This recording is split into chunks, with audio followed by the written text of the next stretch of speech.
राजस्थान में सर्वाधिक किस प्रकार की भेड़ें पाई जाती हैं?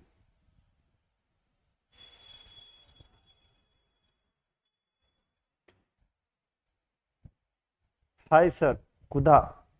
जी बिल्कुल, आपका स्वागत है।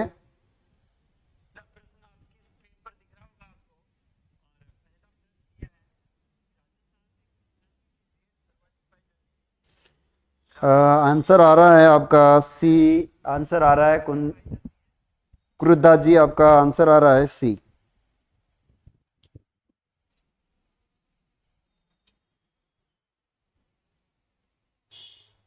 चलिए, इसमें आंसर क्या होने वाला, देखो राज्य में सर्वाधिक जो भेड़ें पाई जाती है वो मारवाड़ी पाई जाती हैं।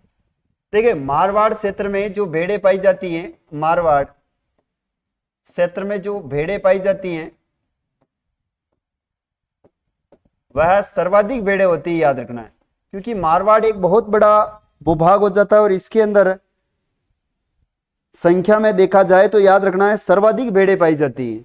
अब मैं यहां से आगे बात करता हूं कि भेड़ें जो हैं वह पाई कहां पर जाती है, तो याद रखना यह भेड़ें आपके बाड़मेर में पाई जाती है। देखो, सर्वाधिक भेड़ें कहां पर हैं, तो सर्वाधिक जो भेड़ हैं वो याद रखना है भेड़ पाई जाती है सर्वाधिक बाड़मेर में। आपको पता होगा बाड़े में सर्वाधिक क्या होती हैं, भेड़ें होती हैं। बछाड़े में सर्वाधिक क्या होती है, भेड़ें होती हैं। तो आपको पता रखना है कि सर्वाधिक भेड़ें जो हैं वो बाड़मेर में पाई जाती है। बिल्कुल क्रुद्धा जी, आपका आंसर सही आया है। आपका आंसर सही है। एक बार क्लास को शेयर करें ताकि अपने जो विद्यार्थी अपने साथ नहीं जुड़ पाए वो भी जुड़ जाएं। शेयर कर दे एक बार क्लास को। चलेगा, नेक्स्ट बात करते हैं अपन आगे। नेक्स्ट प्रश्न है आप सभी के सामने, राज्य में सर्वाधिक ऊंट किस जिले में पाए जाते हैं? राज्य में सर्वाधिक ऊंट किस जिले में पाए जाते हैं, यहां से आपको कमेंट करके बताना है। देखिए, हम बात कर रहे हैं राज्य में सर्वाधिक ऊंट की बात करें तो ऊंट जो है वो कहां पर पाए जाते हैं, आपको याद रखना है जैसलमेर, बाड़मेर, जोधपुर या बीकानेर। देखिए, अगर संख्या के अनुसार देखा जाए तो ऊंट सर्वाधिक जैसलमेर में पाए जाते हैं। संख्या के आधार पर कहां है, तो ऊंट सर्वाधिक संख्या के आधार पर जैसलमेर में। अगर ऊंट फेमस याद रखना कहां का है, तो ऊष्ट अनुसंधान केंद्र, ऊंट अनुसंधान केंद्र, ये ऊंट अनुसंधान केंद्र जो है याद रखना है साथियों, यह आपके बीकानेर के अंदर है। ऊंट अनुसंधान केंद्र कहां है, तो बीकानेर में है। बात आपके ऊंट की आती है तो ऊंट को याद रखना है राज्य पशु का दर्जा दिया गया है। ऊंट की बात करें तो ऊंट राजस्थान का राज्य पशु है, राजस्थान का राज्य पशु है। ऊंट राजस्थान का राज्य पशु है और इसे 2014 के अंदर राज्य पशु का क्या दिया गया, 2014 के अंदर इन्हें राज्य पशु का दर्जा दिया गया था। इंपोर्टेंट है, याद रखना। हल्दीघाटी क्लासेस ए राइट है, Haldighati classes, Shri Gangapur city. Sir ji, आपका बहुत बहुत स्वागत, अभिनंदन है। आप और हम जो है वो एक ही लाइन से चल रहे हैं और मैंने आपका चैनल देखा है। सर जी, आप गंगापुर सिटी से कोचिंग चलाते हैं, हल्दीघाटी क्लासेस आपका नाम है। और मैं अपनी जानकारी दे देता हूं, अपनी आपके ही नाम पर हल्दीघाटी कोचिंग क्लासेस हैं, जो कि हम मेवाड़ बस्सी में हमारी क्लास चलती है ना, चित्तौड़गढ़ के बस्सी से हैं। तो आपका और हमारा जो कोचिंग है वो एक ही नाम है, तो काफी अच्छा लगा है। मैंने भी आपका चैनल देखा है, आप हमारे चैनल पर आए उसके लिए आपका बहुत बहुत धन्यवाद। देखिए, 2014 में इसे राज्य पशु का दर्जा दिया गया है। बात करते हैं ऊंट मेला, और जो ऊंट मेला लगता है याद रखना, ये ऊंट मेला लगता है आपके पुष्कर के अंदर। कहाँ लगता है, पुष्कर में ऊंट मेला लगता है पुष्कर में। ये कब लगता है, तो याद रखना ये कार्तिक पूर्णिमा को लगता है। कार्तिक पूर्णिमा, कार्तिक पूर्णिमा को एक मेला लगता है, उस मेले को कहते हैं ऊंट का मेला। बात करते हैं ऊंट जो है वो नाचना, याद रखना नाचना गांव, नाचना गांव जो है याद रखना ये आपके जैसलमेर में है। और यहाँ के बड़े अच्छे सुंदर ऊंट पाए जाते हैं यहाँ पर, याद रखना यहाँ के सुंदर ऊंट हैं, यहाँ के बड़े अच्छे से ऊंट हैं, सुंदर ऊंट हैं। कहाँ के हैं, तो वो आपके नाचना गांव के हैं। याद रखना है ऊंट के गले का आभूषण क्या कहलाता है? ऊंट के गले का जो आभूषण होता है वो आभूषण कहलाता है गौरबंद। ऊंट के गले का आभूषण कहलाता है, याद रखना, गौरबंद। ऊंट के गले का आभूषण कहलाता है गौरबंद। वेरी वेरी इंपोर्टेंट, याद रखना है। ऊंट के गले का आभूषण है वो है आपका गौरबंद।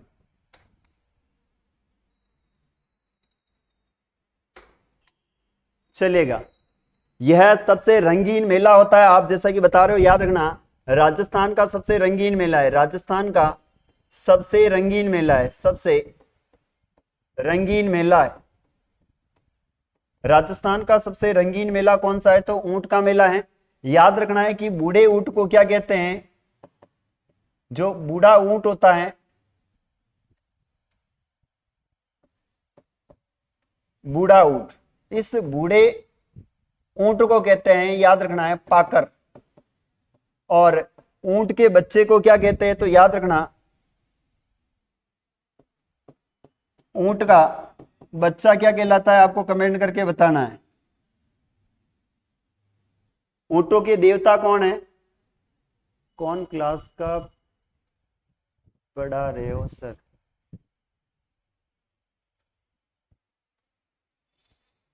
बच्चा टोरडी है, बिल्कुल। बच्चा क्या कहलाता है? तो याद रखना, टोरडी है। अब बात करते हैं अपन ऊंटों की बलि कहां पर दी जाती है? तो याद रखना, ऊंटों की जो बलि है वो आपके दी जाती थी आपके मुबारक महल, मुबारक महल। और मुबारक महल कहां पर है? तो याद रखना, ये टोंक में है। लेकिन 2014 से यहां पर बलि देना बंद कर दी गई है, वो याद रखना है। ऊंटों के देवता कौन है? तो आपको याद रखना है कि ऊंटों के देवता है पाबूजी महाराज। ऊंटों के देवता, ऊंटों के देवता है, इन देवता का नाम है पाबूजी महाराज। ऊंट बीमार होने पर पाबू राखड़ी बांधी जाती है। तो यहां पर राइट आंसर है, ऊंट वैसे सर्वाधिक जैसलमेर में पाए जाते हैं। वेरी वेरी इंपोर्टेंट प्रश्न है।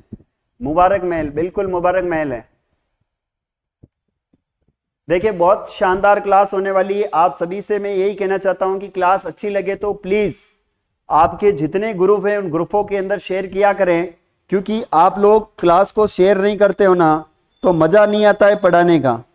और आप क्लास को शेयर करते हो तो पढ़ाने में काफी मजा आता है। तो एक बार क्लास को प्लीज आप शेयर करें। कौन कौन क्लास का पढ़ा रहे हो? अरे मैं पढ़ा रहा हूं बीएसटीसी के लिए, एमसीक्यूज प्रश्न कर रहे हैं अपन, है ना। चले नेक्स्ट प्रश्न की ओर चलते हैं। और वो नेक्स्ट प्रश्न है प्यारे विद्यार्थियों, राजस्थान में न्यूनतम पशुधन वाला जिला कौन सा है? राज्य में न्यूनतम पशुधन कौन सा है? याद रखना, राज्य में न्यूनतम पशुधन वाला जिला जैसलमेर, बीकानेर, जालौर या धौलपुर। देखिए हम बात करते हैं पशु गणना की, तो आपको पता होगा राजस्थान की प्रथम पशु गणना, प्रथम पशु गणना, राजस्थान की प्रथम पशु गणना यह हुई थी 1919 से 1920 में हुई है। राजस्थान की प्रथम नस्लवार गणना, राजस्थान की प्रथम पशु नस्लवार गणना, नस्लवार गणना, यह नस्लवार गणना जो हुई है साथियों, याद रखना, यह 2007 में हुई है।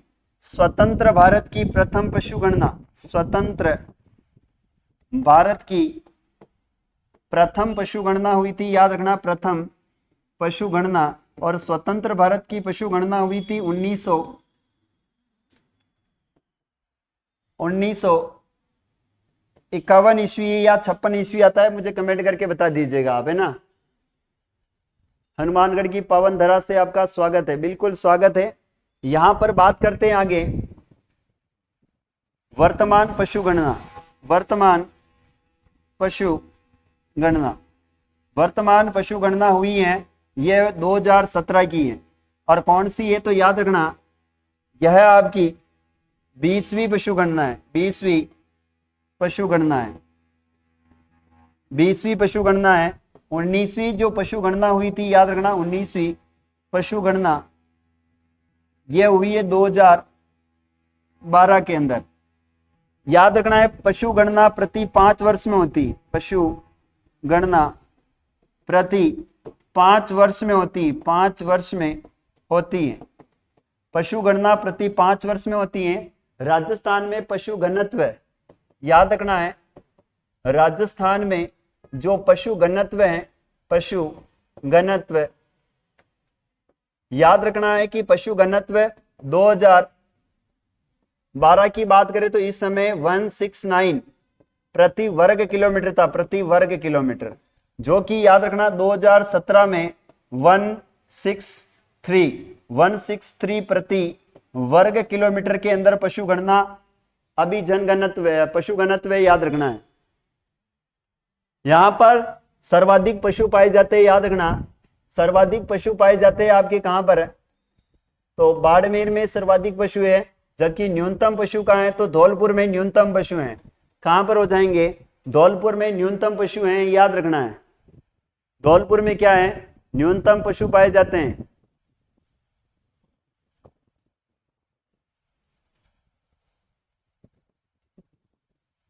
टिंकल कुमारी, टिंकल जी आपका स्वागत है, आप हमारे YouTube चैनल पर आए, आपका बहुत बहुत धन्यवाद।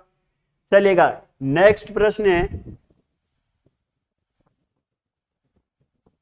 राजस्थान का राज्य पशु है, राजस्थान का राज्य पशु कौन सा है, राजस्थान का राज्य पशु पूछा है, गोडावण, ऊंट, चिंकारा या काला हिरण। देखिए राजस्थान का राज्य पशु पूछा है, राजस्थान की प्रथम राजस्थानी भाषा की मूवी, भाषा की फिल्म, याद रखना है राजस्थान की प्रथम राजस्थानी भाषा की फिल्म, उसका नाम है बाबो सारी लाडली। राजस्थानी भाषा की प्रथम जो मूवी है, फिल्म है, उसका नाम है बाबोसारी लाडली। जबकि राजस्थान की प्रथम फिल्म, राजस्थान की जो प्रथम फिल्म है, उस फिल्म का नाम है नजराना, फिल्म है, इसका नाम है नजराना। कौन सी मूवी है, नजराना राजस्थान की प्रथम मूवी है। यहां पर राजस्थान का राज्य पशु पूछा है, तो पशु कौन सा हो जाएगा इसमें, चिंकारा। कौन सा राइट आंसर हो जाएगा, chinkara is the correct answer. देखिएगा यहां पर और चीज मैं आपको बता देना चाहता हूं, राजस्थान का राज्य कवि की बात करें तो याद रखना राज्य कवि, राज्य कवि कौन है, तो राज्य कवि है आपके सूर्यमल मिश्रण। सूर्यमल मिश्रण राजस्थान के क्या हैं, राज्य कवि हैं, इन्हें सूर्यमल मिशन कहते हैं। राजस्थान का राज्य पुष्प, राजस्थान का राज्य जो पुष्प है, उस पुष्प का नाम है रोहिड़ा, रोहिड़ा। राजस्थान का राज्य पुष्प रोहिड़ा है। राजस्थान का राज्य वृक्ष, राजस्थान का राज्य वृक्ष, राजस्थान का राज्य वृक्ष है, इसका नाम है खेजड़ी। याद रखना है राजस्थान का राज्य नृत्य कौन सा है, राजस्थान का राज्य नृत्य कौन सा है, तो याद रखना ये हो जाएगा घूमर। राजस्थान का राज्य नृत्य कौन सा है, तो घूमर है। राजस्थान का राज्य खेल कौन सा है, तो खेल का नाम है बास्केटबॉल, बास्केटबॉल। राजस्थान का राज्य खेल है बास्केटबॉल। राजस्थान का राज्य पक्षी, राजस्थान का राज्य पक्षी, उसका नाम है गोडावण। राजस्थान का राज्य पक्षी, उसका नाम है गोडावण।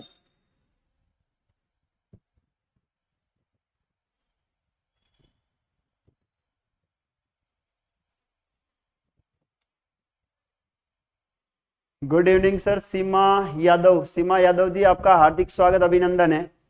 चलेगा, राजस्थान का राज्य नृत्य, राजस्थान का राज्य वाद्य यंत्र, राजस्थान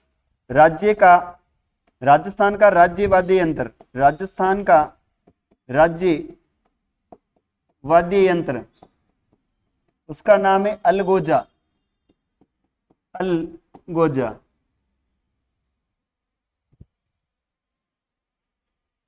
चलिए, यह इंपोर्टेंट क्वेश्चन है जो कि आपके एग्जाम में पूछे जाते हैं, और ये सारे के सारे प्रतीक चिन्ह से संबंधित हैं। किससे संबंधित हैं? प्रतीक चिन्ह से संबंधित हैं, जो कि बड़े इंपोर्टेंट क्वेश्चन है, आप सभी को याद रखना है। घूमर, ओके पूजा खटीक, घूमर बता रहे हो आप।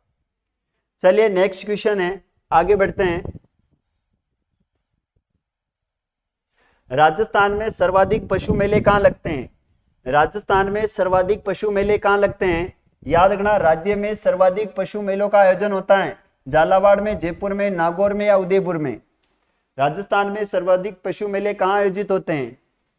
देखो, झालावाड़ की बात करें तो यहाँ पर एक मेला बढ़ता है, वो है गोमती सागर मेला। गोमती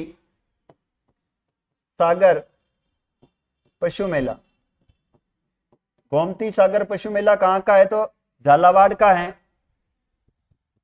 नागौर की बात करें तो याद रखना, यहां पर तेजाजी पशु मेला है। वर्तमान में डीडवाना में लगता है, याद रखना है। यहां पर हो जाएगा का रामदेव पशु मेला।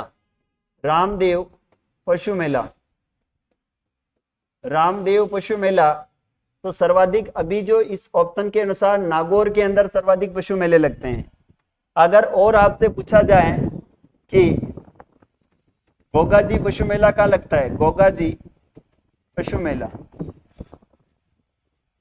गोगा पशु मेला, गोगा जी पशु मेला ये लगता है नौहर के अंदर। कहाँ लगता है? नौहर। और कहां पर है? तो याद रखना, ये हनुमानगढ़ के अंदर लगता है, नौहर हनुमानगढ़। एक पशु मेला है, वो है बलवंत पशु मेला। बलवंत पशु मेला, बलवंत पशु मेला, यह मेला लगता है भरतपुर के अंदर। याद रखना है, कहाँ लगता है? भरतपुर में लगता है। एक मेला है जिसका नाम है बजरंग पशु मेला। बजरंग पशु मेला, यह मेला लगता है आपके समदड़ी गांव में। कहाँ लगता है?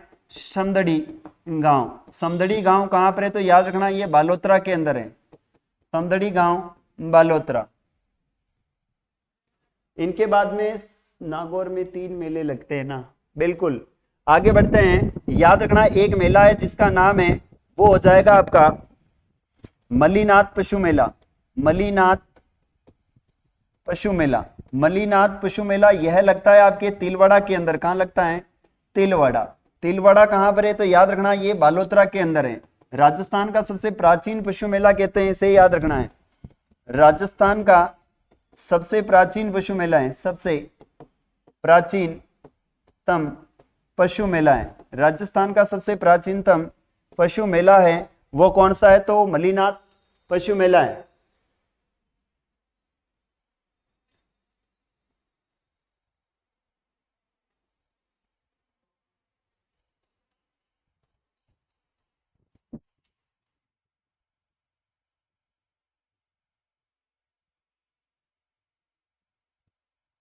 चलेगा, आगे बढ़ते हैं। राइट आंसर नागौर हो जाएगा। यहां गद्दों एवं खच्चरों का मेला कहां पर लगता है? गद्दों का मेला कहां पर लगता है? प्रश्न पूछा गया है। गोगा मेडी, हनुमानगढ़, तिलवाड़ा, बाड़मेर, परबतसर, नागौर या लुनियावास, जयपुर। गद्दों का मेला पूछा गया है। गद्दों का मेला कहां लगता है? सचिन मैघवंशी, जय बाबा रे। सचिन जी स्वागत है आपका। जयपुर में कौन सा मेला लगता है? नेक्स्ट गुरुदेव। इसके अंदर याद रखना लूनियावास है। कहां पर है? लूनिया। एक वैसे गद्दों का मेला आपको पता होगा, गद्दों का मेला एक टोंक में भी लगता है। ये गद्दों का मेला एक टोंक में भी लगता है। गदा सवारी किसकी है? तो याद रखना, ये सवारी है शीतला माता की। किसकी हो जाएगी? शीतला माता की सवारी है, याद रखना, शीतला माता। गद्दे सर्वाधिक विश्व में कहां पाए जाते हैं? तो याद रखना, विश्व में सर्वाधिक गद्दे, विश्व में सर्वाधिक पाकिस्तान में पाए जाते हैं। जितनी पाकिस्तान की जनसंख्या नहीं है उतने तो गद्दे हैं पाकिस्तान में। जितनी पाकिस्तान की जनसंख्या नहीं है उतने तो पाकिस्तान के अंदर गद्दे हैं, याद रखना है ना।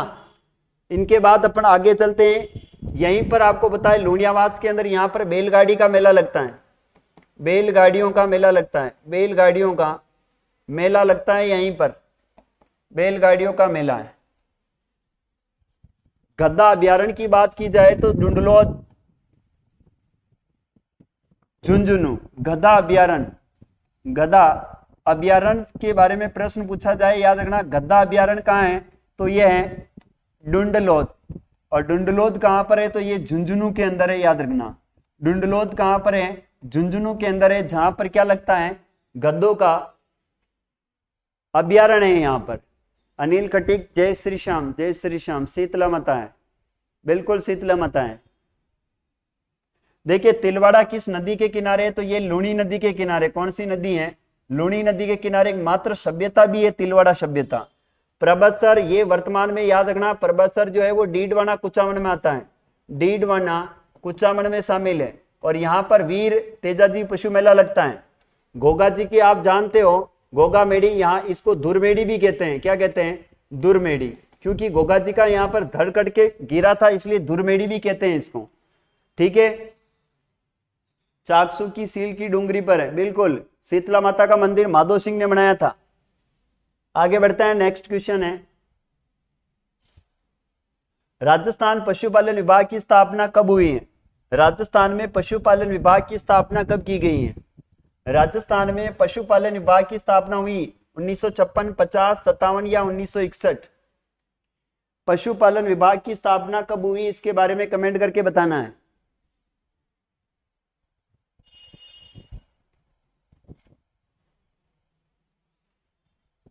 पशुपालन विभाग की स्थापना कब हुई है, इसके बारे में कमेंट करके बताएं प्लीज, जल्दी से आंसर।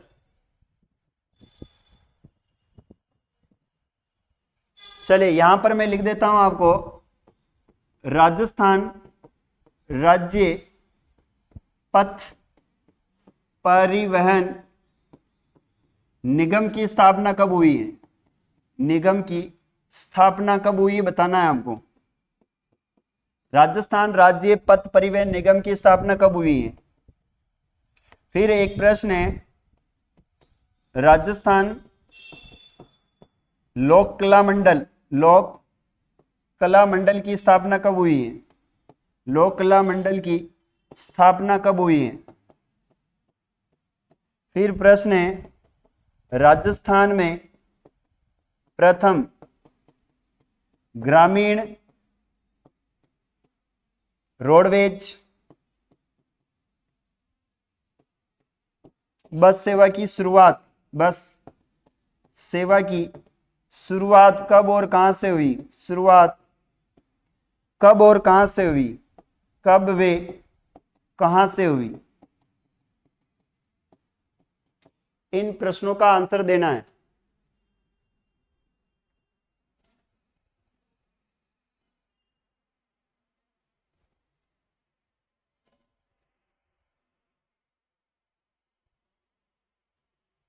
चलिए इसमें राइट आंसर है 1956 है। राजस्थान राज्य पथ परिवहन निगम की स्थापना हुई है 1964 के अंदर हुई है। कहाँ हुई, 1964 में, और इसका मुख्यालय रखा गया है जयपुर के अंदर। मुख्यालय कहाँ पर है, तो इसका मुख्यालय याद रखना है जयपुर में है। राजस्थान में लोक कला मंडल की स्थापना हुई 1952 के अंदर, और इसकी जो संस्थापक है, याद रखना है, इसके जो संस्थापक है उसका नाम है देवीलाल सामर। संस्थापक का नाम है देवीलाल सामर।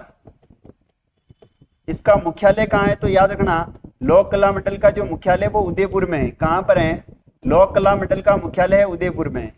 राजस्थान में प्रथम ग्रामीण रोड बस सेवा कहाँ से चली है, तो याद रखना ये ग्रामीण बस सेवा जो है 2012 में चली, और ये उदयपुर से चली। कहाँ से चली है, 2012 में उदयपुर से चली थी, याद रखना है। मैं आपकी क्लास आज फर्स्ट बार ली है, बिल्कुल सीमा यादव जी, आप हमारी क्लास, मेरा यही कहना है आप सबसे, अगर जीके मुझसे पढ़ोगे ना तो जिंदगी में जीके भूलोगे नहीं, यह मेरी गारंटी है। आपको जीके कभी नहीं भूल पाओगे, इतना मैं आपको बता देता हूं। देखिए आगे हम बात करते हैं, और राजस्थान में प्रथम बस सेवा कहां चली है, राजस्थान में प्रथम बस सेवा, राजस्थान में जो प्रथम बस चली है वो बस कहां से कहां तक चली? बस याद रखना ये चली है मेड़ता रोड, मेड़ता रोड से मेड़ता सिटी तक चली है, मेड़ता सिटी तक चली है, मेड़ता रोड से मेड़ता सिटी तक बस चली है प्रथम बार। अगर रेल की बात की जाए तो याद रखना रेल चली है प्रथम रेल, जो प्रथम रेल है ये चली है आगरा फोर्ट से, आगरा फोर्ट से बांदीकुई के मध्य चली, फोर्ट से बांदीकुई, बांदीकुई के मध्य ट्रेन चली थी, ये भी आपको विशेष ध्यान रखना है। मैं भी आज ही आई हूं पूनम एलडीसी, मेड़ता रोड से मेड़ता सिटी मूवी। बिल्कुल आप सभी का स्वागत अभिनंदन है। अगर आप मेरे साथ जुड़े रहोगे और क्लास को ज्यादा से ज्यादा शेयर करोगे तो मैं आपको यकीन दिलाता हूं कि आपको जीके में इतना माहिर कर दूंगा कि आप जीके कभी भी भूल नहीं पाओगे, है ना, ये बात याद रखनी है। रीजनिंग बाय पूरन सर की क्लास आज 9 बजे आने वाली है, कौन कौन देखना चाहता है? सुरेंद्र कुमार, आप जाइए वहां पर देखिए आप क्लास, है ना। चलिए आगे बढ़ते हैं। नेक्स्ट प्रश्न है मेरिनो किसकी नस्ल है? आपको बताना है कि मेरिनो किसकी नस्ल है। मेरिनो किसकी है? बकरी की है, गाय की है, मुर्रा की है या फिर भेड़ की है? मेरिनो नस्ल किसकी है? बयाना आगरा बांदीकुई रेल मार्ग।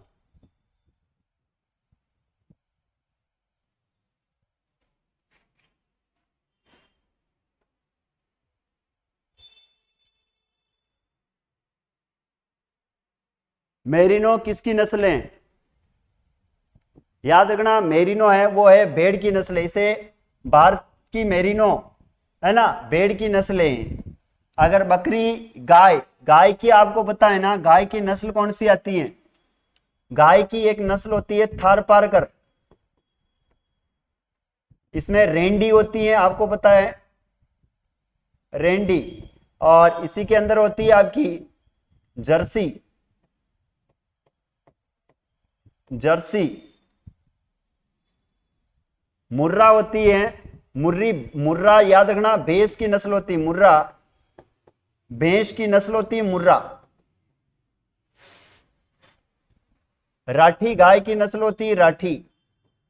नाली एक भेड़ की नस्ल होती है नाली। चौखला भेड़ की नस्ल होती है। चलिए आगे बढ़ते हैं। नेक्स्ट प्रश्न है लूणी की सहायक नदी नहीं है, लूणी की कौन सी सहायक नदी नहीं है? आपको कमेंट करके बताना है। बांडी, जवाई, सूंकड़ी, पश्चिमी बनास, लूणी की सहायक नदी नहीं है। Surendra Kumar good evening sir. Neetu, गाय, थारपर, ग्राटी, नागौरी, हरियाणवी, लूणी की सहायक नदी नहीं है। देखिए आपको पता है लूणी नदी का जो उद्गम होता है, लूणी का उद्गम आप सभी जानते हो, लूणी का उद्गम होता है नाग पहाड़ से। कहां से होता है? नाग पहाड़। और नाग पहाड़ कहां पर है? तो ये अजमेर में है। नाग पहाड़ अजमेर से निकलती हैं और यह निकलकर आपको पता है कहां जाती है? यह गुजरात में किस में गिरती है? खंबात की खाड़ी में या फिर कच्छ की, कच्छ का रण अरब सागर, कहां गुजरती है? ये अरब सागर में तो जाती है लेकिन खंबात की खाड़ी में या फिर बंगाल की, इसमें आपके कच्छ का रण गुजरात में किस में गिरती है? लूणी। लूणी का उपनाम अगर पूछा जाए, उपनाम पूछा जाए तो याद रखना इसे कहते हैं अंतः सलीला। कालिदास ने इसे कहा है, याद रखना इसे कहा है अंतः सलीला कहा है। कालिदास ने लूणी को अंतः सलीला कहा है। इसे आदि खारी और आदि मीठी कहते हैं। आदि खारी व आधी मीठी कहते हैं इसे। आधी खारी और आधी क्या कहते हैं? मीठी कहते हैं, आधी मीठी, क्योंकि इसका नाग पहाड़ अजमेर से लेकर बालोतरा तक पानी मीठा है, फिर उसके बाद इसका पानी खारा हो जाता है। तो इसकी जो नदी सहायक नदी नहीं है वो आपकी कौन सी नहीं है? पश्चिमी बनास नहीं है। तो इसकी सहायक नदियां कौन सी है? टीना सोलंकी। स्वागत अभिनंदन है टीना जी आपका, बहुत बहुत स्वागत अभिनंदन। देखिए बात करते हैं इनकी नदियों में। एक लड़की थी जो कि बहुत ही सूखड़ी, यानी बहुत सूख गई थी लड़की, और वो सूख गई, याद रखना सूख गई थी, जो कि क्या उसको लोग गुहिया कहते थे। क्या कहते थे? एक लड़की थी जिसका नाम था लूनी। एक लड़की थी जिसका नाम था लूनी, और लूनी वो बहुत ही सूख गई थी, जिसे लोग गुहिया कहते थे, लेकिन उसकी सगाई नहीं हो रही थी। उसकी क्या नहीं हो रही थी? याद रखना, उसकी सगाई नहीं हो रही थी। कुछ समय बाद उसकी सगाई हो जाती है तो जवाई आता है। कौन आता है? जवाई आता है, और वो बाजार में उसके गांव में मीठड़ी, याद रखना है, वो उसके गांव में क्या बांटती हैं? मिठाई बांटती हैं। उसके गांव में क्या बांटती हैं? मिठाई बांटती हो, मीठड़ी। उसके गांव में मिठाई बांटती हैं, और वो मिठाई उन लोगों को सबको खारी लगती है। मिठाई क्या लगती है? खारी लगती है, याद रखना है, खारी लगती है। तो लोग उसे कहते हैं, ए बांडी तू कौन सी मिठाई लेके आई है? ए बांडी तू कौन सी मिठाई लेके आई है? तो याद रखना, सूखड़ी, गुइया, सगाई, जमाई, मीठड़ी, खारी, बांडी। और एक होती है जोजड़ी। जोजड़ी जिसे रोजड़ी भी कहते हैं, याद रखना है। हाय सर एंड ऑल, जिक्कू के पवार।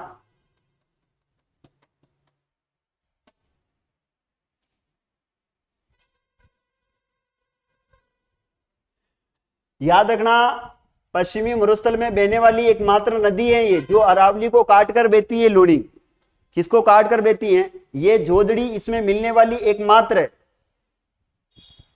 इसमें मिलने वाली एकमात्र कौन सी नदी? दाई नदी है या बाई नदी? बताए मुझे, ये दाई नदी है या बाई है?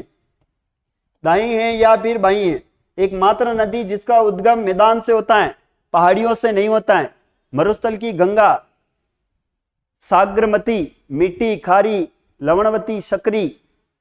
मिस्टर शेखावत राधे राधे, स्वागत, आप अभिनंदन है आपका।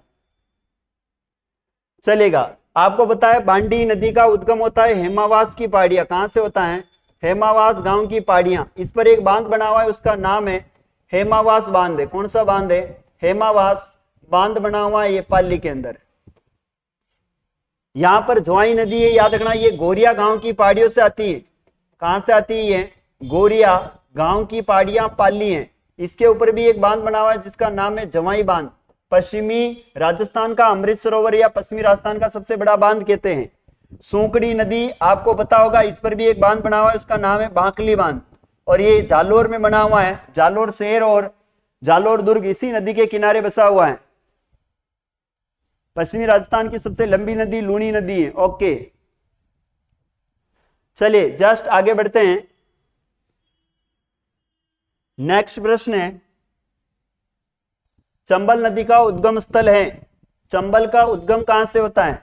चंबल नदी का उद्गम स्थल है जनाबाव की पहाड़ियां, महन झील, देवास या फिर खमनोर की पहाड़ियां।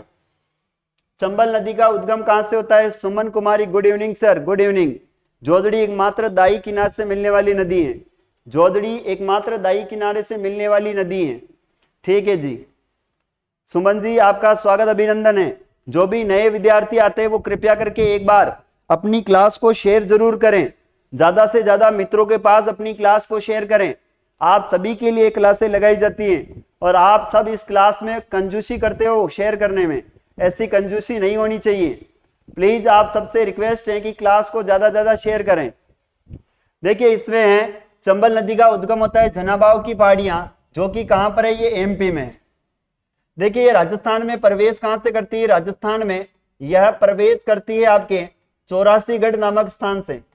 चौरासीगढ़, चौरासीगढ़ कहां पर है? तो याद रखना ये रावत बाटा में पड़ता है। कहां पर पड़ता है?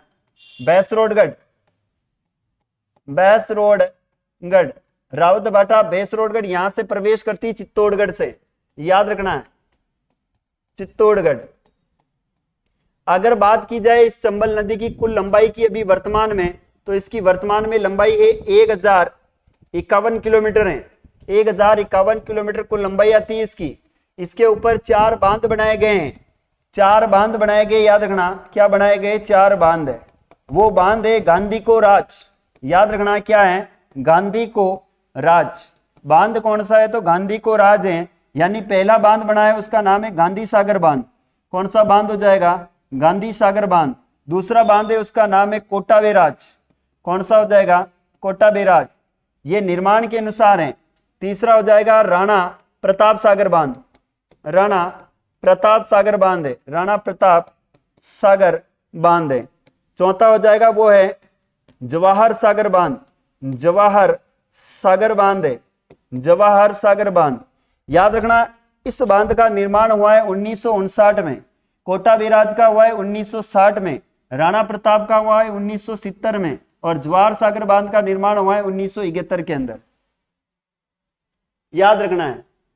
इनके बाद आगे बात करते हैं तो चंबल एक जल परियोजना भी है, जो याद रखना मध्य प्रदेश प्लस राजस्थान की संयुक्त परियोजना है। और कितनी कितनी हिस्सेदारी, तो 50-50% हिस्सेदारी है इनकी सबकी। कितनी कितनी हिस्सेदारी, 50%। देखो कुल चंबल परियोजना से विद्युत का उत्पादन कितना होता है, कुल 115 प्लस 172, 115 प्लस 172 प्लस 99, इनको जोड़ ले तो कितना हो जाता है, 7 और 9,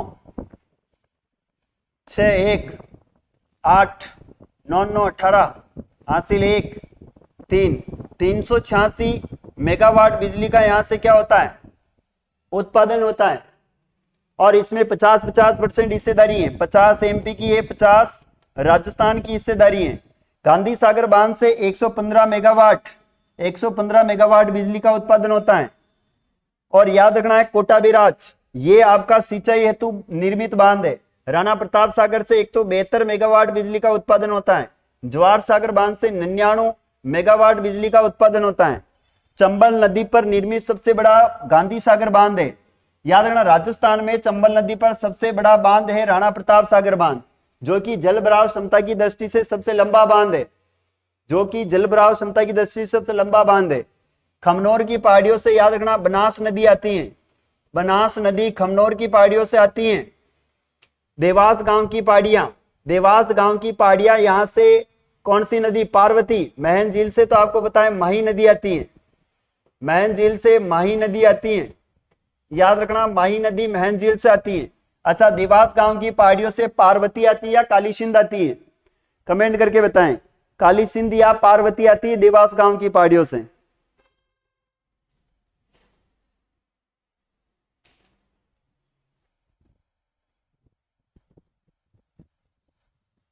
चलिए नेक्स्ट क्वेश्चन आप सभी के सामने स्क्रीन पर है।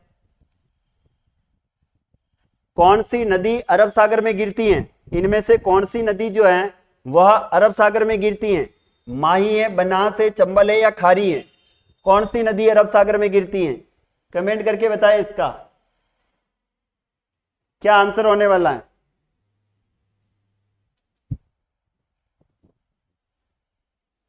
देखिए माही नदी, बनास, चंबल, खारी, इनमें से अरब सागर में गिरने वाली एक नदी है जिसका नाम है माही नदी। कौन सी नदी है प्यारे विद्यार्थियों, याद रखना माही नदी। देखिए हम बात करने वाले हैं माही नदी की। यह माही नदी जो है कहां से निकलती, तो याद रखना यह निकलती है आपके महंद झील, विंध्याचल की पहाड़ियां, विंध्याचल चल की पहाड़ियां, धार जिला एमपी से आती है, ये याद रखना है। इसका राजस्थान में प्रवेश कहां से होता है, राजस्थान में इसका प्रवेश होता है वो होता है आपके कौन सा गांव हो जाएगा, कमेंट करके बताएं। माही का राजस्थान में प्रवेश कहां से होता है, खांदू गांव। कौन सा गांव है, याद रखना खांदू गांव है। और खांदू गांव कहां पर है, तो ये बांसवाड़ा के अंदर है। कहां पर है, बांसवाड़ा। खांदू गांव बांसवाड़ा से प्रवेश करती है ये। राजस्थान में इसकी लंबाई कितनी है, राजस्थान में इसकी लंबाई है 171 किलोमीटर। कितनी हो जाएगी, 171 किलोमीटर राजस्थान में कुल लंबाई है। जबकि इसकी कुल लंबाई की बात की जाए तो इसकी कुल लंबाई मिलती है 576 किलोमीटर, 576 किलोमीटर है। कर्क रेखा 2 बार काटती है इस नदी को, कर्क रेखा को 2 बार काटती है, कर्क रेखा को 2 बार काटती है, 2 बार काटती है। याद रखना उल्टे उल्टे यू आकार में बहती है, उल्टे यू आकार में बहती है, उल्टे यू आकार में बहती है। इसके बाद आपको पता होगा इस पर बांध बने हुए। बांध की बात करें तो इस पर 3 बांध है। एक बांध का नाम है माही बजाज सागर बांध, माही बजाज सागर बांध है। माही बजाज सागर बांध बोरकुंडा गांव बांसवाड़ा में बना हुआ है। यह राजस्थान का सबसे लंबा बांध है और इसकी लंबाई मिलती है, वो मिलती 3109 मीटर, 3109 मीटर इसकी लंबाई मिलती है। और याद रखना माही बजाज सागर बांध परियोजना, यहां से कुल विद्युत का उत्पादन होता है 140 मेगावाट बिजली का उत्पादन होता है और इसका उत्पादन का केवल और केवल बिजली में राजस्थान की हिस्सेदारी है, जबकि यह गुजरात और राजस्थान की संयुक्त परियोजना है। गुजरात प्लस राजस्थान की संयुक्त परियोजना है। गुजरात की हिस्सेदारी पानी में 55% है और राजस्थान की 45% है। बात आती है यहां पर एक त्रिवेणी संगम बनता है, इस नदी पर एक त्रिवेणी संगम बनता है और वह त्रिवेणी संगम होता है नवाटापुरा। नवाटापुरा, नवाटापुरा कहां पर है तो याद रखना ये डूंगरपुर के अंदर है। कहां पर हो जाएगा? डूंगरपुर। यहां पर आपको पता है बेनेश्वर धाम स्थापित है, बेनेश्वर मेला लगता है यहां पर। गजब क्लास, ओके थैंक यू, धन्यवाद। चलिए आगे बात करते हैं। नेक्स्ट प्रश्न, माधो सागर बांध किस जिले में स्थित है? माधो सागर बांध किस जिले में स्थित है आपको कमेंट करके बताना है। टोंक में, कोटा में, दौसा में या चूरू में? माधो सागर बांध, माधो सागर बांध कहां पर स्थित है?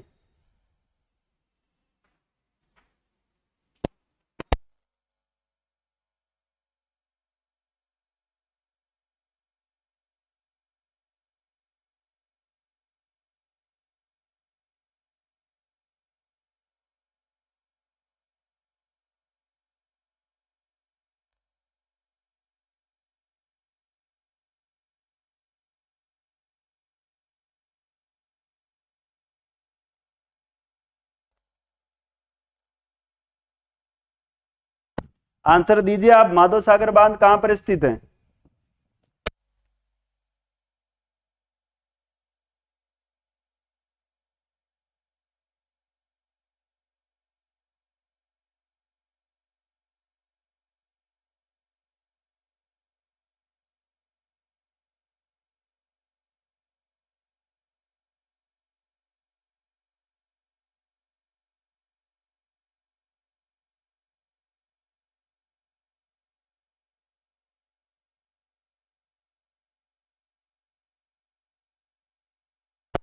माधो सागर बांध कहां पर स्थित है तो दौसा के अंदर है।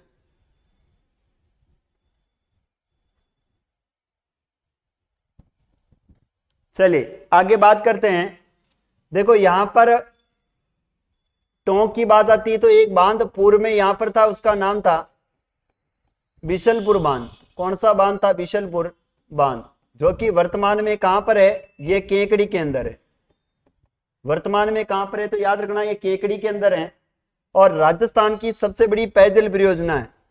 राजस्थान की सबसे बड़ी क्या है? ये पेयजल परियोजना है, सबसे बड़ी पेयजल परियोजना है, याद रखना है।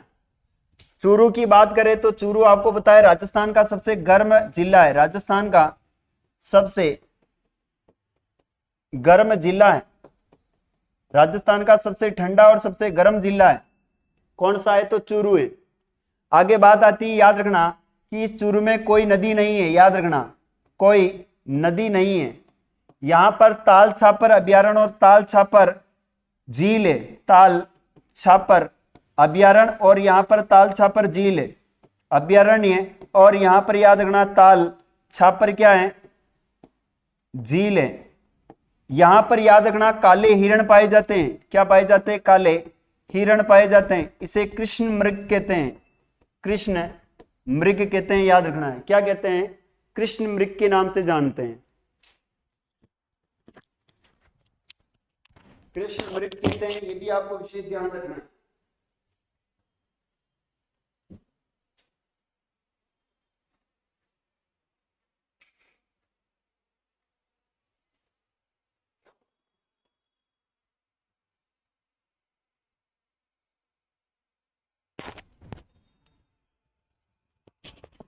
चलिए आगे बात करते हैं।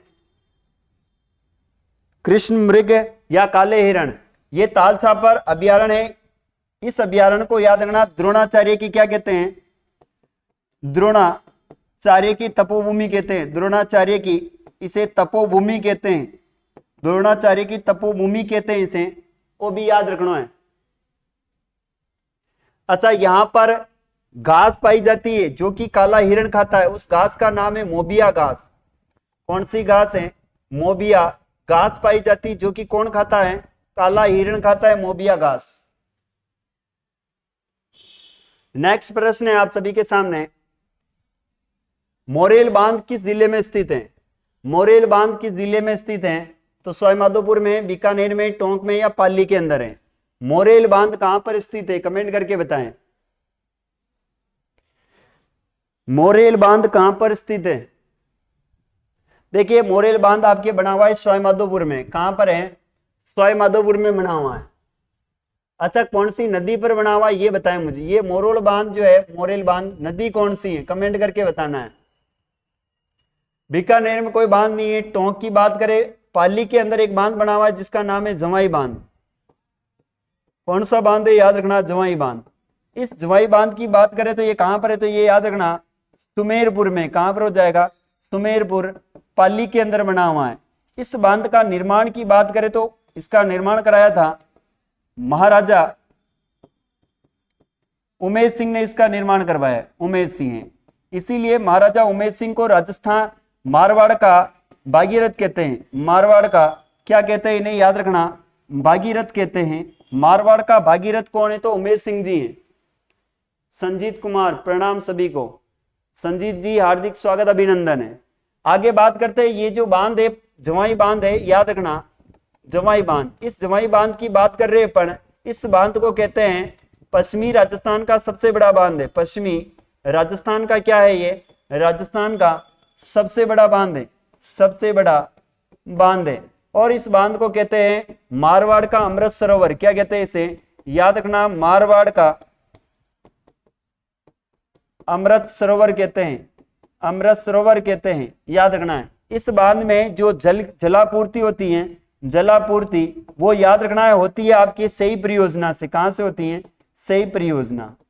और ये सही परियोजना याद रखना, इसके तहत एक जल सुरंग बनाई गई है। राजस्थान की पहली जल सुरंग है, राजस्थान की पहली जल सुरंग है, यहां पर जल सुरंग है। उस सुरंग का नाम है सई सुरंग। क्या नाम है, सई जल सुरंग। ये बनी थी 1977 में और इसकी लंबाई आती है आपके कम से कम 6 किलोमीटर,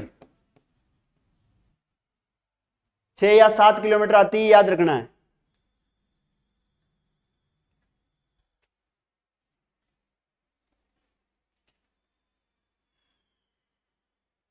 चलिए नेक्स्ट बात करते हैं आगे।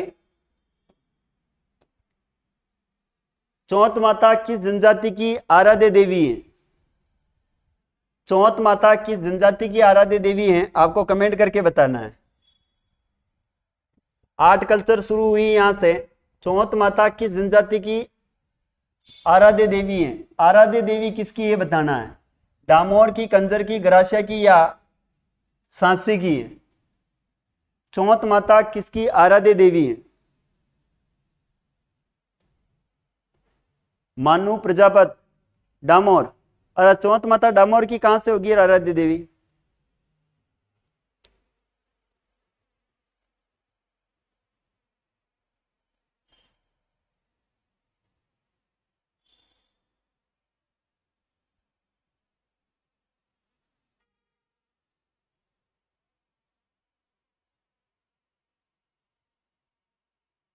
अच्छा, इसमें राइट आंसर आप बता रहे हो डामोर, डामोर। देखो कंजर जनजाति की तो ये कुल देवी है, कंजर जनजाति की तो क्या है, याद रखना ये कुल देवी, ये तो मेरे को ही पता है। कंजर जाति की कुल देवी है, कंजर जाति की क्या है ये, जाति की कुल देवी है ये, चौथ माता। इनका मंदिर बना हुआ याद रखना चौथ का बरवाड़ा, चौथ का बरवाड़ा सवाई माधोपुर में इनका मंदिर, सवाई माधोपुर, चौथ का बरवाड़ा सवाई माधोपुर में इनका मंदिर बना हुआ है। ठीक है, कंजर यहां पर राइट आंसर क्या होने वाला संजीत, 4 को लॉक करो। हर कई देखो आराध्य देवी की जगह आपको करना है यहां पर कुल देवी, क्या करना है कुल देवी, और कुल देवी में राइट आंसर हो जाएगा वो है कंजर जनजाति। कौन सी हो जाएगी, कंजर। यहां पर हम बात करते हैं कंजर जनजाति। कंजर जनजाति यह कहां पर पाई जाती है, तो याद रखना यह दक्षिणी राजस्थान में पाई जाती है। कहां पर है, दक्षिणी राजस्थान में। इनके घरों के कभी ताले नहीं लगते, इनके घर के 2 दरवाजे होते हैं। हाकम राज का प्याला पीकर कभी झूठ नहीं बोलते हैं, और ये गुमंत यानी चोरी कर इनका जीवोपार्जन करते हैं। इनके मरने के बाद 2 बूंद शराब की मुंह में डाली जाती है। इनके जो लोग होते हैं उनका गर्दन काटकर उसे जला दिया जाता है, बाकी शरीर को दफनाया जाता है। और ये हाकम राज का प्याला पीकर कभी झूठ नहीं बोलती हैं, याद रखना है। अब मैं आपको बताने वाला हूं आगे डामोर जनजाति। देखिएगा बात करते हैं अपन आगे डामोर जनजाति की, तो याद रखना ये डामोर जनजाति कहां पाई जाती है, तो ये डामोर पाई जाती है सिमलवाड़ा तहसील। कौन सी तहसील है, सिमलवाड़ा तहसील। सिमलवाड़ा तहसील कहां पर है, तो याद रखना ये आपके डूंगरपुर के अंदर है। कहां पर है, डूंगरपुर में है।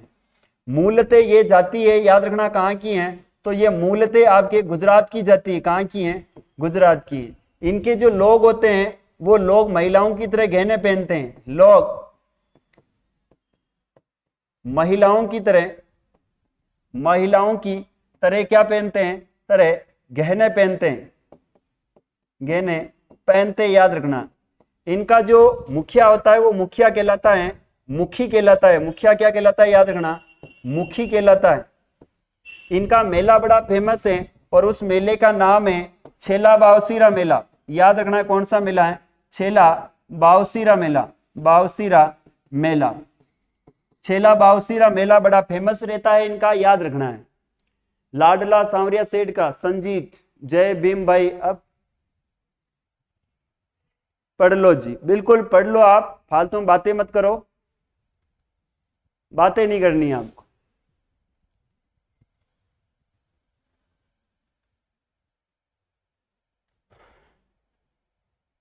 चलिए आगे बात करते हैं।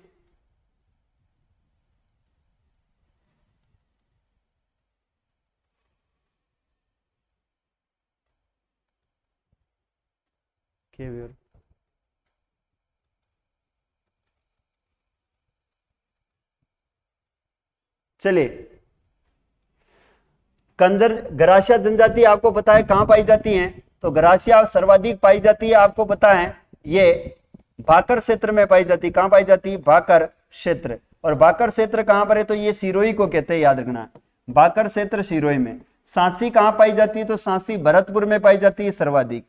सांसी की एक रस्म बड़ी इंपोर्टेंट है, उसका नाम है कुंकड़ी रस्म। सांसी जनजाति की एक रस्म है जिसका नाम है कुंकड़ी।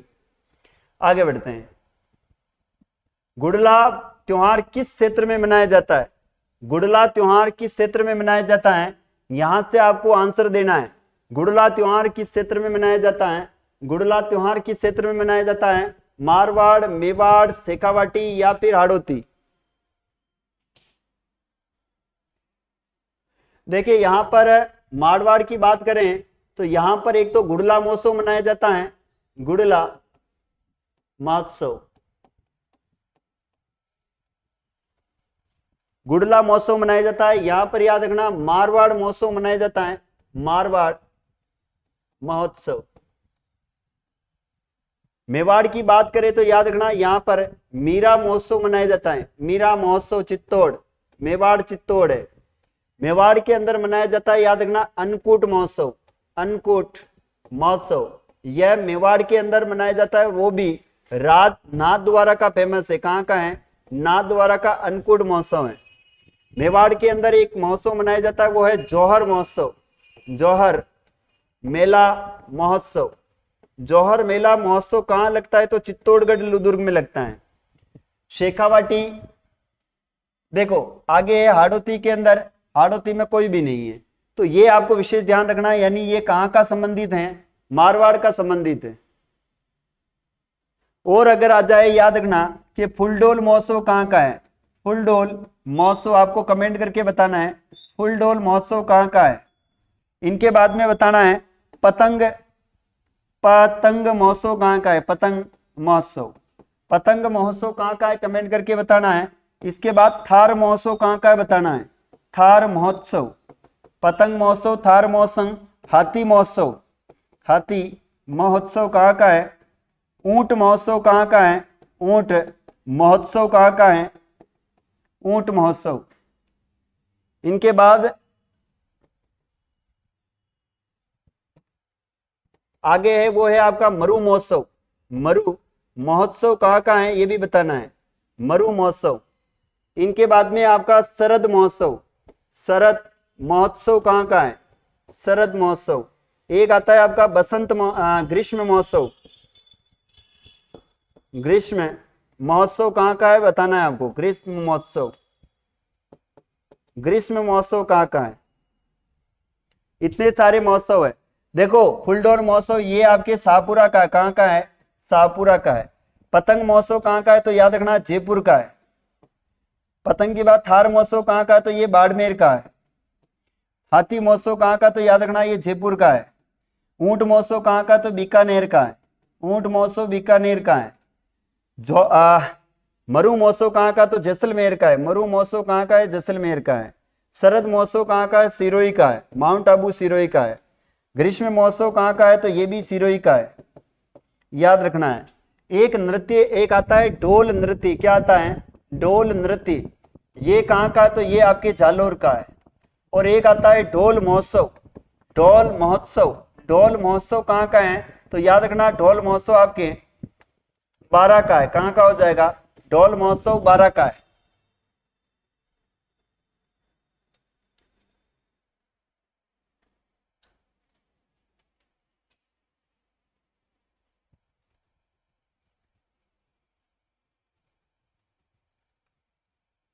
कोमल साहू, जय सांवरिया सेठ की, बिल्कुल कोमल स्वागत अभिनंदन है, आप बहुत लेट आए हो।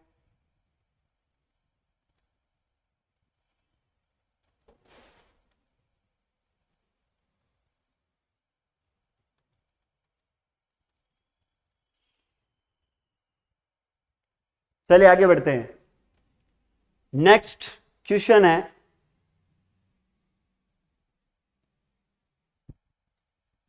राजस्थान के रीति रिवाजों में मौसर किसे कहते हैं। आर्ट कल्चर का क्वेश्चन है ये भी। राजस्थान रीति रिवाजों में मौसर किसे कहते हैं, मौसर के बारे में पूछा गया है। दहेज, मृत्यु भोज, गृह प्रवेश, विवाह के अवसर पर प्रीति भोज। कमेंट करके बताइए इसका आंसर क्या होने वाला है।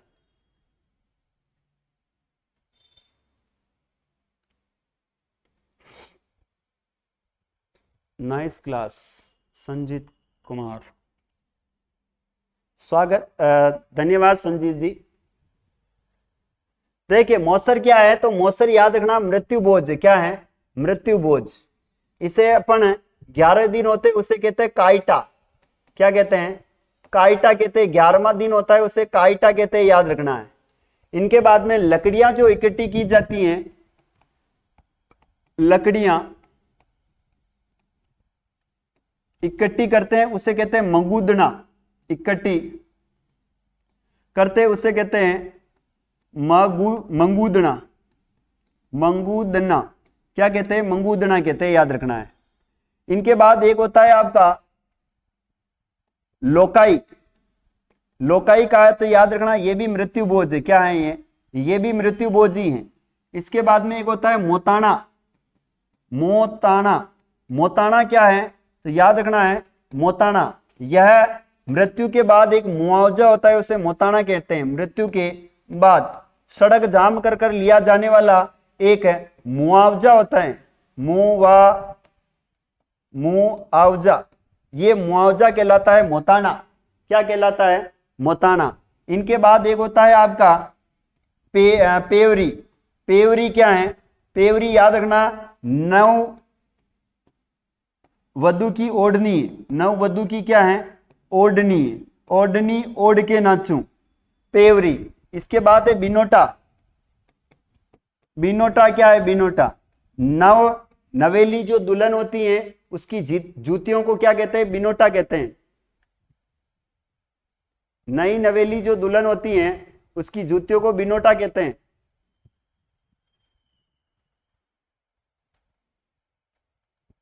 चलिए, नई नवेली दुल्हन की जो जूतियां होती हैं उसे क्या कहते हैं? जूतियां को बिनोटा कहते हैं, याद रखना। काम था इसलिए चलेगा, आगे बात करते हैं। नेक्स्ट क्वेश्चन, रमजोड़ आभूषण मध्यकालीन मारवाड़ में शरीर के किस भाग में पहना जाता है? रमजोड़, रमजोल आभूषण जो है वो कहां पहना जाता है? कमेंट करके बताना है। रमजोल आभूषण कहां पहना जाता है ये आपको बताना है। कमर में, नाक में, पैर में या अंगुली में?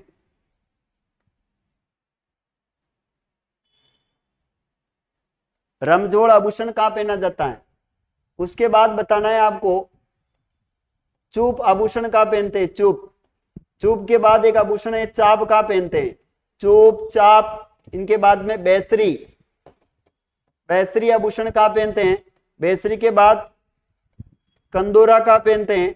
कंदोरे के बाद आपका आंवला आभूषण कहां पहना जाता है? आंवला। आंवला के बाद में मुक्त माला कहां पहनते हैं? मुक्त माला, मुक्त माला। इनके बाद में आभूषण है उसका नाम है वो है नेवरी आभूषण कहां पहनते हैं? नेवरी। इसके बाद में टड्डा, टड्डा आभूषण कहां पहना जाता है? टड्डा। चलो टड्डा छोड़ देते हैं। शीश फूल कहां पहनते हैं? शीश फूल। शीश फूल के बाद एक होती है बोंगली, बोंगली, बोंगली आभूषण कहां पहनते हैं? इनके बाद में छड़, छड़ आभूषण कहां पहना जाता है? छड़। एक होता है छेल खड़ी आभूषण कहां पहनते हैं? छेल खड़ी, छेल खड़ी आभूषण।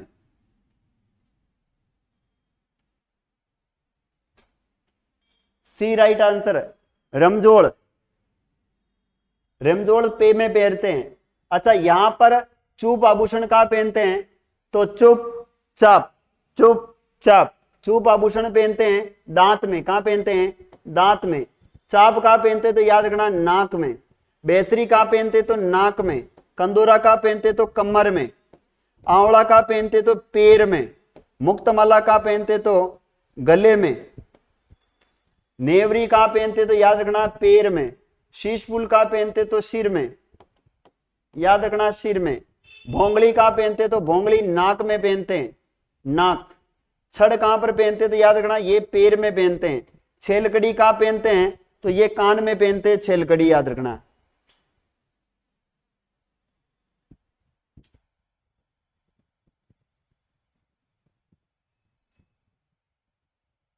क्लास अटकेगी, क्या करेगी यार।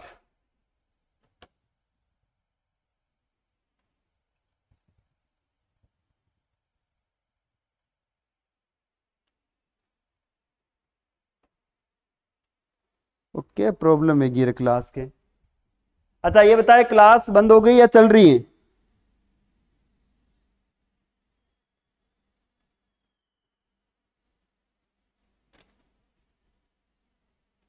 अरे कमेंट करके बताए क्लास बंद हो गई या चल रही है?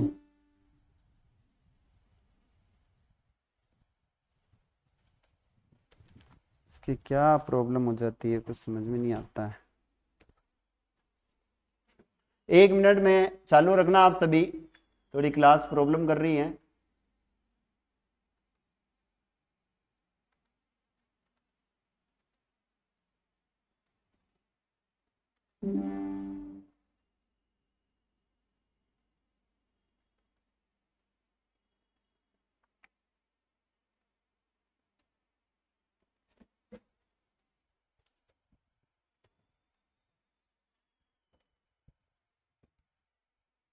सर क्लास नहीं चल रही है। चलिए अब बताए, क्लास चली वापस, पता नहीं क्या प्रॉब्लम हो रही है। अब बताए चली क्या वापस? ठीक है, अब चल गई होगी। आगे बढ़ते हैं। नेक्स्ट प्रश्न है, आगे प्रश्न है, गिद्दड़ नृत्य संबंध है। गिद्दड़ नृत्य का संबंध कहां से है ये बताएं। गिद्दड़ नृत्य का संबंध कहां से है? गिद्दड़ का संबंध कहां से है? मारवाड़ से, शेखावाटी से, वागड़ से या ढूंढाड़ से? गिद्दड़ नृत्य का संबंध कहां से है? अब ठीक है, बिल्कुल आज ये प्रॉब्लम कर रही है ना। देखिए यहां पर शेखावाटी से गिद्दड़ है। कहां से है? शेखावाटी से गिद्दड़ है। देखो यहां पर मैं कुछ आपको नृत्य लिखता हूं, वो बताना है। अग्नि नृत्य कहां का है? आपको कमेंट करते जाना है। अग्नि नृत्य आप कमेंट करते जाना है। अग्नि नृत्य कहां का है? ढोल नृत्य कहां का है? आप सभी कमेंट करें। अग्नि नृत्य, ढोल नृत्य, कबूतरी नृत्य, कबूतरी नृत्य, कबूतरी के बाद है बम नृत्य, बम नृत्य, बम के बाद है आपका घूमर, घूमर नृत्य। आप कमेंट करते जाना, घूमर नृत्य। घूमर के बाद है आपका बिंदोरी नृत्य, बिंदोरी नृत्य। इनके बाद हो जाएगा आपका वो है हातिमना, हातिमना नृत्य।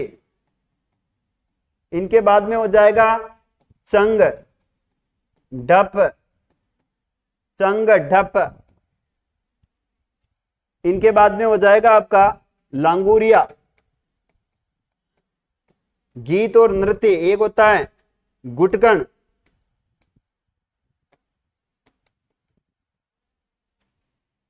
देखो यहां पर अग्नि नृत्य है, ये हो जाएगा आपका बीकानेर, कर्तरियासर बीकानेर का।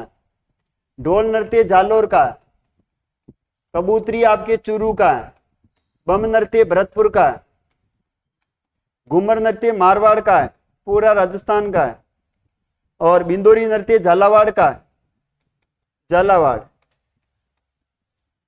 बिंदोरी झालावाड़ का है। हाथीमना भीलो का है, भीलो का है। चंग और ये शेखावाटी का है, शेखावाटी। लांगुरिया नृत्य करौली का, केला देवी, ये भी करौली का है।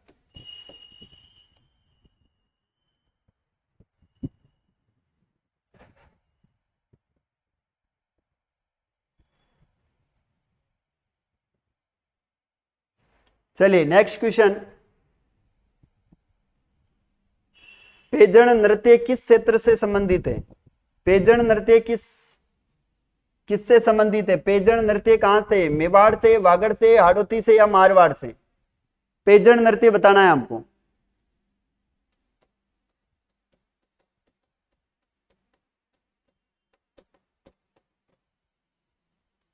पेजण नृत्य के बारे में कमेंट करके बताएं।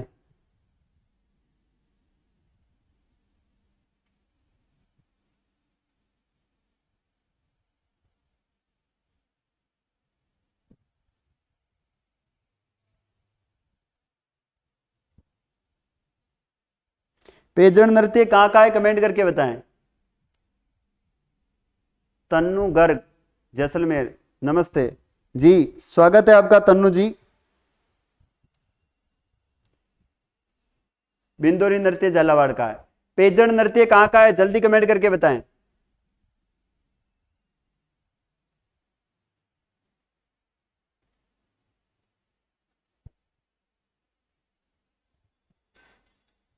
चलिए आगे बढ़ते हैं। मेवाड़।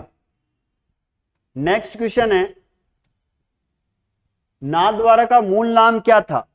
नाथद्वारा का मूल नाम क्या था? आपको कमेंट करके बताना है। नाथद्वारा का मूल नाम क्या था? तो याद रखना है, नाथद्वारा का मूल नाम बनेड़ा, कानोड़, सिहाड़ या फिर बदेला। बताए मुझे, नाथद्वारा का मूल नाम क्या था?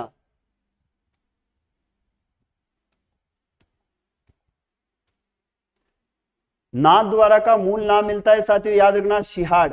देखिए नाथद्वारा कहां पर है? तो याद रखना ये राजसमंद के अंदर है। कहां पर है? राजसमंद में। नाथद्वारा की याद रखना, नाथद्वारा चित्रशैली की बात करें, नाथद्वारा चित्रशैली यह चित्रशैली इसके प्रारंभ करता है, याद रखना, नाथ द्वारा प्रारंभ करता है, उनका नाम है राज सिंह जी। नाथ द्वारा चित्रशैली को प्रारंभ किया था और यहाँ पर स्वर्ण काल भी इन्हीं का माना जाता है, स्वर्ण काल भी इन्हीं का माना जाता है, याद रखना, राज सिंह जी का है। यहाँ की पिछवाइया कला फेमस है, पिछवाई कला प्रसिद्ध है यहाँ की। यहाँ पर नाथ संप्रदाय की, यहाँ पर वल्लभ संप्रदाय की पीठ है। क्या है यहाँ पर? वल्लभ संप्रदाय की प्रधान पीठ है, संप्रदाय की यहाँ पर याद रखना प्रधान पीठ है, वल्लभ संप्रदाय की प्रधान पीठ है।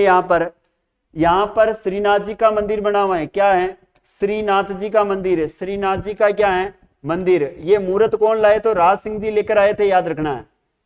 कौन लाए थे? राज सिंह जी। कमलेश मीणा, सिहाड़ सिहाड़ सिहाड़। ओके सर, मैं जाऊं, बिल्कुल पधारो आप, कोई न रोक रहे धन, है ना। आओ तो वेलकम, जाओ तो बीडकम। पढ़ने वाले विद्यार्थी पढ़ते रहेंगे। आगे बढ़ते हैं, सिहाड़ आंसर राइट है यहां पर। नेक्स्ट प्रश्न है, देलवाड़ा के जैन मंदिर का निर्माण निम्नलिखित में से किसने करवाया था? देलवाड़ा के जैन मंदिर का निर्माण किसने करवाया है, ये बताया आप। नेमिनाथ जी, विमल शाह, आदिनाथ या भीम शाह?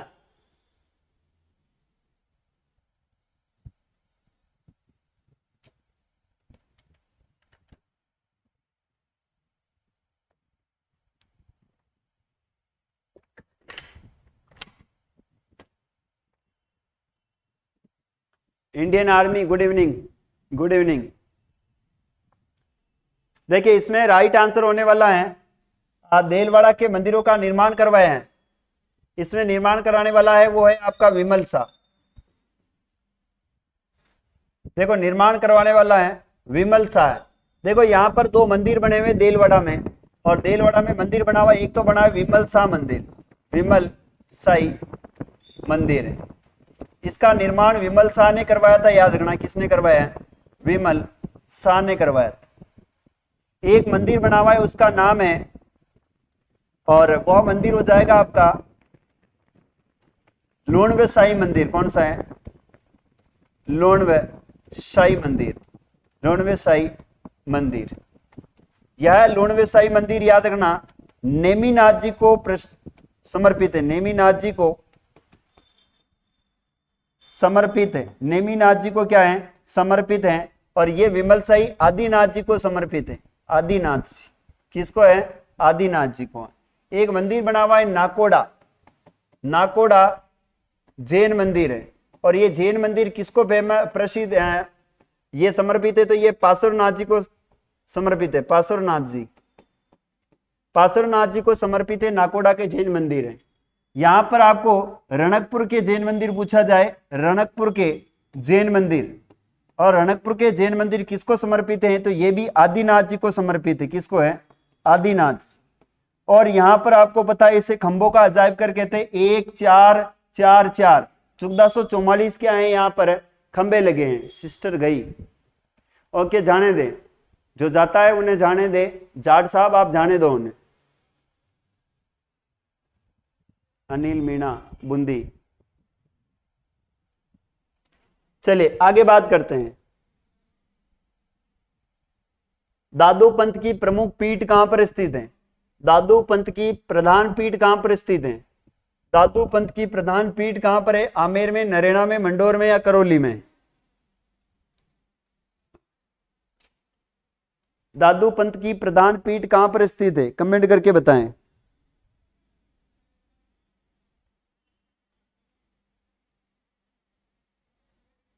दादू पंथ की प्रधान पीठ है वो याद रखना है, वो है नरेना।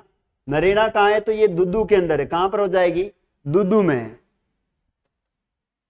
नरेना कहां पर है? दुद्दू के अंदर है, याद रखना है। दादू पंथ की बात करते हैं तो ये बड़े ही, इन्हें राजस्थान का क्या कहा जाता है? दादू को राजस्थान का, इन्हें कबीर कहते हैं। दादू दयाल को राजस्थान का क्या कहते हैं? कबीर कहते हैं, याद रखना। इनके ग्रंथ है दादूरी वाणी, ग्रंथ है इनका दादूरी वाणी, दादूरी वाणी, दादूजीरा दोहा, ऐसे ग्रंथ लिखे गए हैं, याद रखना है। चलिए आगे बात करते हैं, आपको पता होगा नेक्स्ट क्वेश्चन, बैलगाड़ी मेले के नाम से प्रसिद्ध मेला है, बैलगाड़ी मेले के नाम से प्रसिद्ध मेला है, आपको इसके बारे में आंसर देना है। बैलगाड़ी के नाम से कौन सा प्रसिद्ध मेला है? शीतला माता का मेला है, गोडवाड़ का मेला है, पुष्कर का मेला है, या कपिल मुनि का मेला है? बताएं मुझे। देखिए यहां पर मैं कुछ मेले लिख देता हूं। ये जो बैलगाड़ी का मेला है ये शीतला माता का मेले से प्रसिद्ध मेला है। अगर बात करें, याद रखना, पुष्कर मेला, तो पुष्कर मेला एक पशु मेला है, याद रखना है क्या है? पुष्कर एक पशु मेला है। क्या है ये? पशु मेला है। और ये कब लगता है? तो कार्तिक पूर्णिमा को लगता है। आपको पता है कब लगता है? कार्तिक पूर्णिमा। यह राजस्थान का सबसे रंगीन मेला माना जाता है। कपिल मुनि का मेला याद रखना, ये कोलायत में लगता है। कोलायत, कोलायत कहां पर है? तो ये बीकानेर के अंदर है। और ये भी कब लगता है? तो याद रखना ये भी कार्तिक पूर्णिमा को लगता है। कार्तिक पूर्णिमा, कार्तिक पूर्णिमा को लगता है। एक मेला लगता है जिसका नाम है कपिल धारा का मेला। कपिल धारा का मेला, कपिल धारा का मेला। और ये मेला लगता है आपके 12 के अंदर। और ये भी कब लगता है? तो याद रखना ये लगता है कार्तिक पूर्णिमा को। कार्तिक पूर्णिमा, कार्तिक पूर्णिमा को मेला लगता है, याद रखना है वो है आपका कपिल धारा का मेला है ना। और यहां पर याद रखना, इसे यहां पर सर्वाधिक पीपल के वृक्ष, सर्वाधिक क्या है? तो पीपल के क्या है? यहां पर वृक्ष हैं, याद रखना है पीपल के क्या है? वृक्ष हैं। कोलायत मेला लगता है यहां पर, आपको बताएं कोलायत मेला लगता है। कपिल मुनि का मेला या कोलायत मेला भी कहते हैं इसे। मम्मी बोल रही थी हाँ।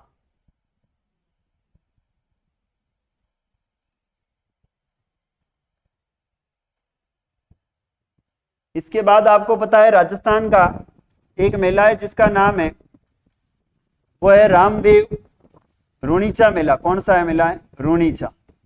और ये रूणीचा मेला कहाँ लगता है? तो याद रखना ये लगता है आपके रामदेवरा में। रामदेवरा कहाँ है? तो रूणीचा, याद रखना है। चलिएगा आगे बढ़ते हैं।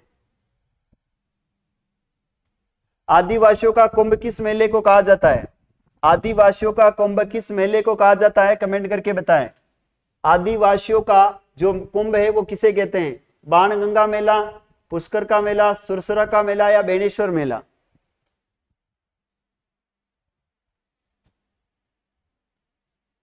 TU तल की लिखे तो TULSA, तुलसा। क्या लिखा हुआ है? तुलसा है, क्या लिखा हुआ है? क्या है? और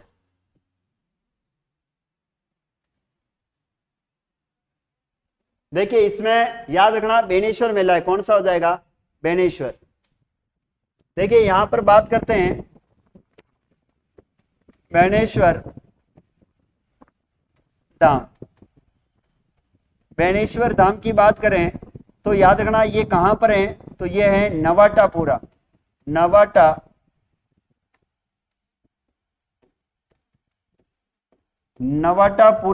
नवाटापुरा कहां पर है? तो डूंगरपुर में है। कौन सी नदियां हैं यहां पर? तो याद रखना है यहां पर 3 नदियों के संगम पर है, सोम, माही, जाखम। सोम, माही और जाखम नदी के संगम पर है। याद रखना इनका बेणेश्वर जो मेला है ये लगता है माघ पूर्णिमा को। कब लगता है? माघ पूर्णिमा को बेणेश्वर मेला लगता है। इसके जो संस्थापक हैं वो याद रखना संत माऊजी हैं। संस्थापक कौन है? तो संत माऊजी हैं। संत माऊजी, संत माऊजी ने कौन सा ग्रंथ लिखा है? तो याद रखना इन्होंने ग्रंथ लिखा है चोपड़ा नामक ग्रंथ। कौन सा ग्रंथ लिखा है? तो चोपड़ा ग्रंथ लिखा है, चोपड़ा ग्रंथ। याद रखना है संत माऊजी का जन्म कहां पर हुआ? तो ये सीलवा गांव डूंगरपुर में हुआ। सीलवा गांव कहां पर है? तो डूंगरपुर में हुआ है, याद रखना है डूंगरपुर। इन्होंने एक संप्रदाय चलाया था, उस संप्रदाय का नाम है निष्कलंकी संप्रदाय। कौन सा था? निष्कलंकी संप्रदाय चलाया है। इन्होंने एक आंदोलन चलाया था, उसका नाम है लसाड़िया आंदोलन। संत माऊजी ने एक आंदोलन चलाया जिसका नाम है लसाड़िया आंदोलन। कौन सा आंदोलन हो जाएगा? लसाड़िया आंदोलन चलाया इन्होंने। इनके बाद हम बात करते संत माऊजी की, और इस मेले को कहते हैं आदिवासी का कुंभ। क्या कहते हैं? आदिवासियों का कुंभ कहते हैं, इसे याद रखना। आदिवासियों का क्या कहते हैं? इसे कुंभ कहते हैं, वो याद रखना है। बाणगंगा का मेला ये भरतपुर में लगता है, आपको पता होना चाहिए। पुष्कर मेला ये अजमेर में लगता है, पुष्कर अजमेर में। सुरसरा का मेला याद रखना, ये अजमेर में लगता है, तेजाजी मेला है, ये भी याद रखना है। आई एम गोइंग भैया, कहाँ जा रही है मिस्टर शेखावत?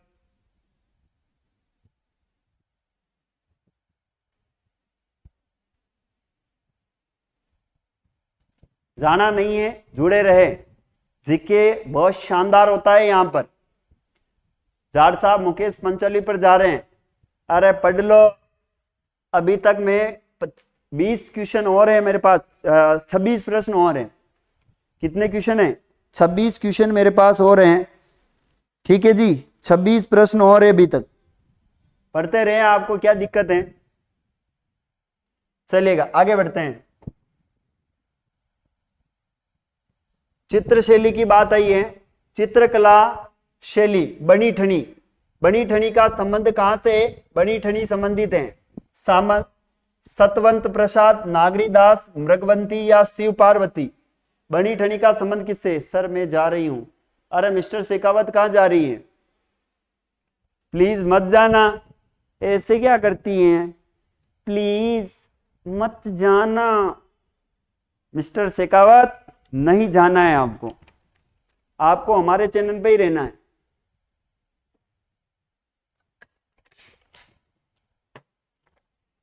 देखिए हम बात करते हैं बनी ठनी चित्रकला की। यह जो है बनी ठनी नागरीदास या सामंत सिंह, सामंतदास, सामंतदास, नागरीदास या सामंतदास की क्या थी? यह प्रेमिका थी। क्या थी? यह प्रेमिका। नागरीदास या सामंत सिंह की क्या थी? यह प्रेमिका थी, याद रखना है, सामंत सिंह या नागरीदास। ये जो बनी ठनी है इसे कहते हैं भारत की मोनालिसा। भारत की क्या कहते हैं इसे? मोनालिसा। मोनालिसा कहते हैं भारत की मोनालिसा। इसके जो नाक का आभूषण है वो नाक का आभूषण हो जाएगा बेसरी। क्या हो जाएगा? बेसरी। याद रखना, इसको जो प्रकाश में लाया था, प्रकाश में लाने वाला कौन था? उस व्यक्ति का नाम आता है, प्रकाश में लेकर आया था। क्यों सर? देखना क्लास किसना गुड सीखिएगा।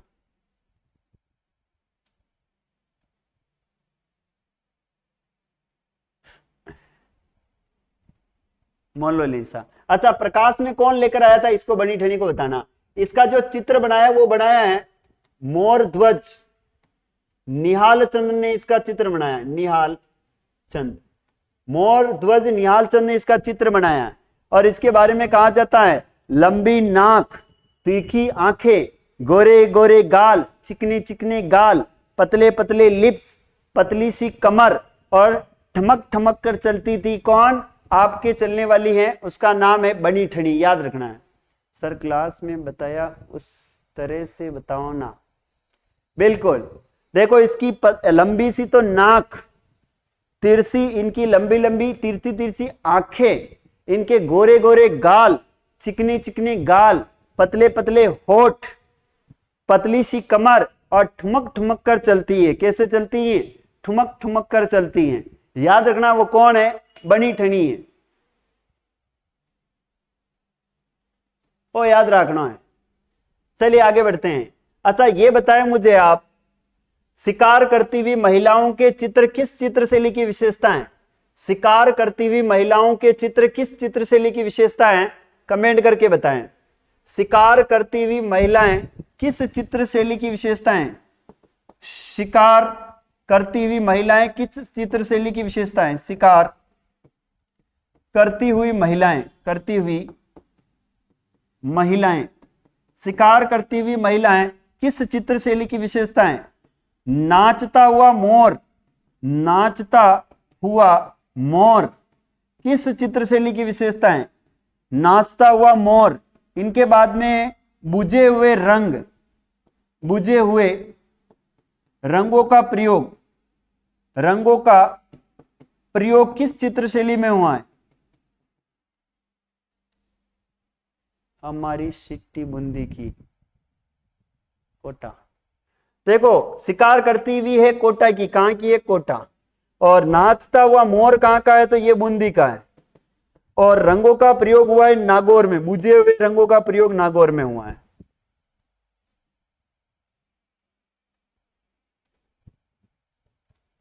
नागौर में हुआ है बुझे हुए रंगों का प्रयोग। चलिए आगे बढ़ते हैं। नेक्स्ट प्रश्न है, थली और गोडवाड़ी बोलियां किसकी उपबोलियां हैं? थली और गोडवाड़ी बोलियां ये किसकी उपबोलियां हैं? मिस निकिता फालतू कमेंट ना कर।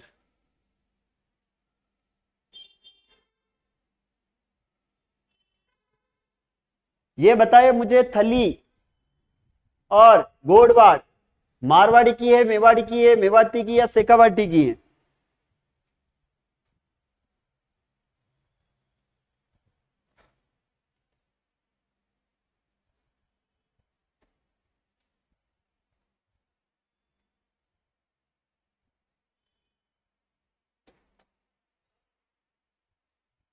किसकी विशेषता है बताएं।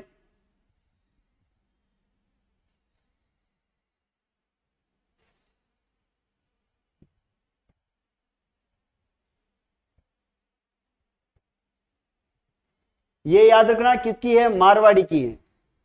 आगे बढ़ते हैं। ओशिया जैन मंदिर किस जिले में स्थित है? ओशिया जैन मंदिर किस जिले में स्थित है? ओशिया जैन मंदिर किस जिले में स्थित है? देखिए ओशिया की बात करते हैं अपन, इस ओशिया को कहते हैं राजस्थान का भुवनेश्वर। क्या कहते हैं इसे? राजस्थान का भुवनेश्वर कहते हैं, राजस्थान का भुवनेश्वर। क्योंकि ये मंदिरों के लिए प्रसिद्ध है। किसके लिए है? मंदिरों के लिए प्रसिद्ध है। भुवनेश्वर उड़ीसा के अंदर है, याद रखना है। और ये वर्तमान में ओशिया कहां पर है?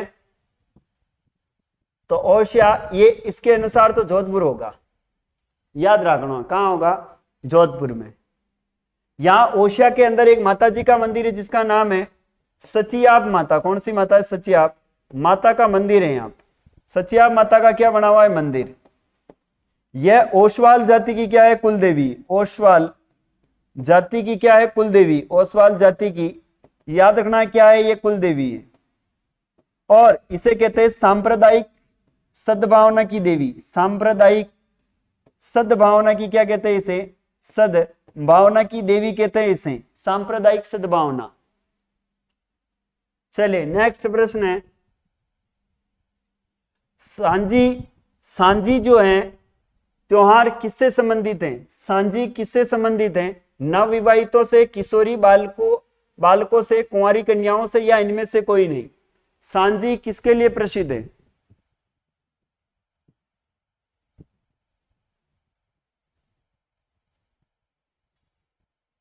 जोधपुर में दावतों की साली भी है, साल भी है। इसमें हो जाएगा कुंवारी कन्याएं। क्या है? कुंवारी कन्याएं। नेक्स्ट प्रश्न है, कानड़ दे प्रबंध नामक काव्य के लेखक कौन है? कानड़ दे प्रबंध किसने लिखा है? कानड़ दे प्रबंध पद्मनाथ, वीरबाण, भट्ट, जगजीवाधार। कौन हो जाएगा इसमें?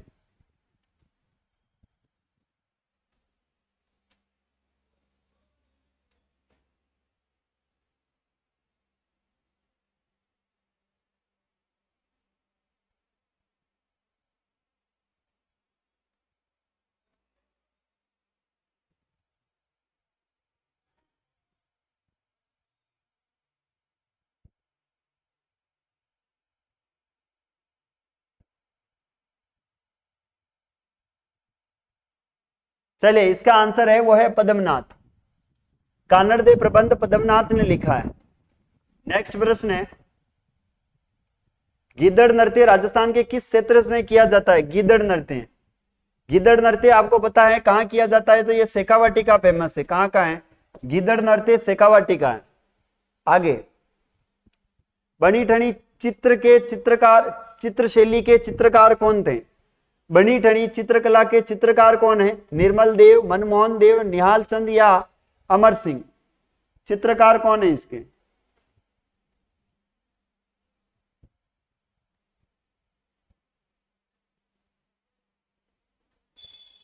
इसमें राइट आंसर हो जाएगा, याद रखना, निहाल चंद है, मोर ध्वज निहाल चंद।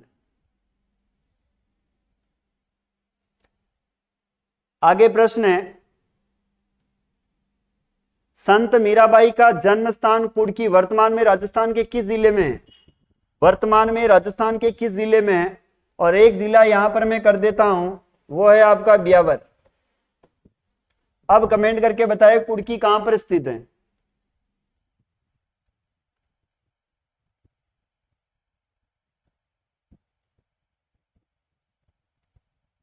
ये बोल रहा हूं, आपने जो लिखा वो देवता शब्द गलत है। टीना गुज्जर।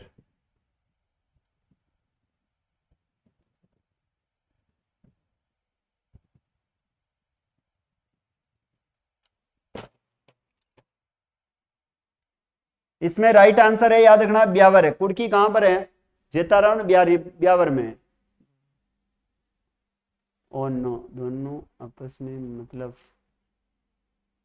ब्यावर। ठीक है, आगे बढ़ते हैं। लास्ट प्रश्न है, निम्न में से कौन सी जनजाति घुमंत जनजाति है? निम्न में से कौन सी जनजाति घुमंत है? साथी है, सहरिया है, भील है या कंजर है? कौन सी जनजाति इनमें से घुमंत जनजाति है, बतानी है आपको।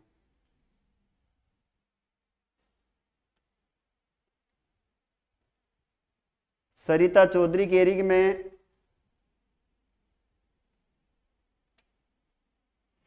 चले, इसमें राइट आंसर हो जाएगा, वो है आपकी कंजर है। अच्छा, एक शासी जनजाति में एक रस्म होती है, शासी जनजाति में एक रस्म होती है, और रस्म का नाम है कोंकड़ी। क्या नाम है? कोंकड़ी रस्म। अच्छा, आप सभी को पता है कोंकड़ी रस्म में क्या होता है? कोंकड़ी रस्म में यह होता है कि एक लड़की है शासी जनजाति की, जिसकी विवाह से पूर्व क्या ली जाती है? वो पवित्रता की जांच हेतु की जाने वाली एक रस्म है, वो है कोंकड़ी रस्म। मैं यहां पर कहना चाहता हूं, हर जगह पर अग्नि परीक्षा जो है वो लड़कियों को ही देनी पड़ती है। हर जगह पर अग्नि जो परीक्षा है वो अग्नि परीक्षा लड़कियों को ही देनी पड़ती है ना। यहां पर मैं ये जो लड़की है अगर अपवित्र हुई है तो किसी ना किसी लड़के के पास गई होगी, है ना। लड़के के पास गई होगी तभी ये अपवित्र हुई है। तो यहाँ पर लड़कियों के लिए कुकड़ी रस्म हो रही है, तो लड़कों के लिए यहाँ पर कुकड़ा रस्म होनी चाहिए।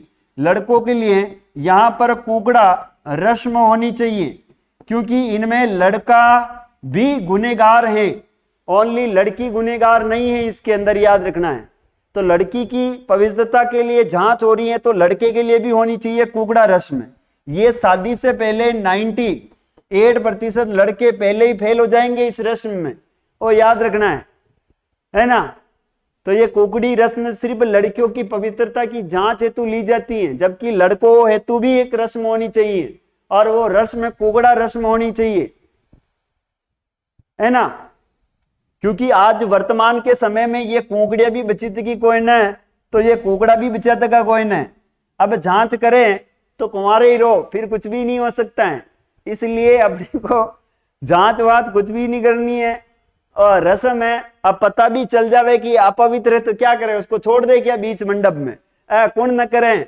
इसलिए याद रखना, ये रस्में गई हैं, ना तो कुकड़ियां बचित की हैं ना ही कुकड़े बचित के हैं। इन कुकड़ियों के 10-10 कुकड़ों के साथ सेटिंग हैं, और इन कुकड़ा का 10-10 कुकड़ियों सेटिंगा है। तो ये कुकड़िया और कुकड़िया आपस में गेट 1 बाय 1 फ्री है, ये सभी याद रखना है। बिल्कुल, ताली दोनों हाथों से बजती है, एक हाथ से नहीं। बिल्कुल सही बोला है आपने। नहीं सर, मैं पवित्र हूं। अच्छा जाट साहब, आप पवित्र हो, आपकी जांच करेंगे, आना यहाँ पर कुकड़ा रस्म करेंगे आपके साथ, है ना। आपकी भी करनी चाहिए सर, मेरी कर लीजिए, बिल्कुल मेरी भी कुकड़ा रस्म कर लीजिए आप। मेरी सबसे पहली जांच मेरी होनी चाहिए ना, आइए आप। गजब के लोग हैं, मैं बात आपकी कर रहा हूं और आप लोग मेरे ऊपर आ रहे हैं। के बात करो है। चलिए आज अपन अपनी क्लास को यहीं पर देते हैं विराम, बाकी अपन कल बढ़ेंगे। आज के लिए इतना ही प्यारे विद्यार्थियों।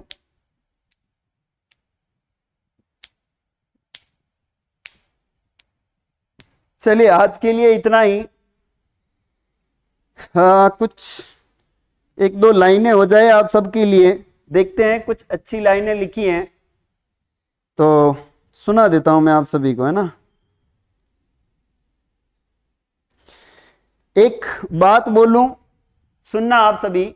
सर ये सांसें जाति की कहां से हुई? सहसमल से हुई है, भरतपुर। एक व्यक्ति था सहसमल, जिसकी सहसमल नामक व्यक्ति से इनकी उत्पत्ति हुई है। एक बात बोलूं, सच्चा प्यार हमेशा गलत इंसान से होता है। एक बात बोलूं, सच्चा प्यार हमेशा गलत इंसान से होता है, और जब सच्चे इंसान से होता है तब गलत वक्त पर प्यार होता है, तब गलत वक्त पर प्यार होता है। याद रखिएगा। सर आगरा में ताजमहल और पागल खाना दोनों क्यों बनाए गए हैं? इसलिए बनाए गए हैं कि लोग प्यार करेंगे तो भी आगरा के अंदर वो निशानी है, और पागल हो जाएंगे तो भी वहीं पर है।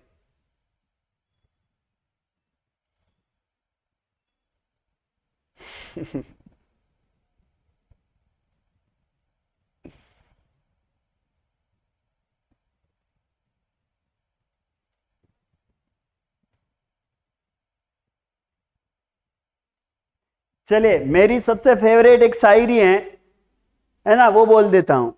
ने आना मेरी जिंदगी में तमाशा बनकर, ने आना मेरी जिंदगी में तमाशा बनकर, मैं कृष्ण हूं तू आना राधा बनकर। ने आना मेरी जिंदगी में तमाशा बनकर, मैं कृष्ण हूं तू आना राधा बनकर। तो एक लड़की को ये बात लड़के ने कही थी, तो लड़के ने भी वापस रिप्लाई दिया, लड़की ने रिप्लाई दिया, ने आना मेरी जिंदगी में तू तमाशा बनकर, मैं सीता हूं तू आना राम बनकर, मैं सीता हूं तू आना राम बनकर। सर ना हंसो, कल क्लास होगी क्या? बिल्कुल कल क्लास होगी। सिक्कर से नहीं हो क्या? लोकेश शर्मा। सुनीता चाट अच्छा बोल रहा है। चलिए आज के लिए इतना ही, मिलेंगे अपन कल।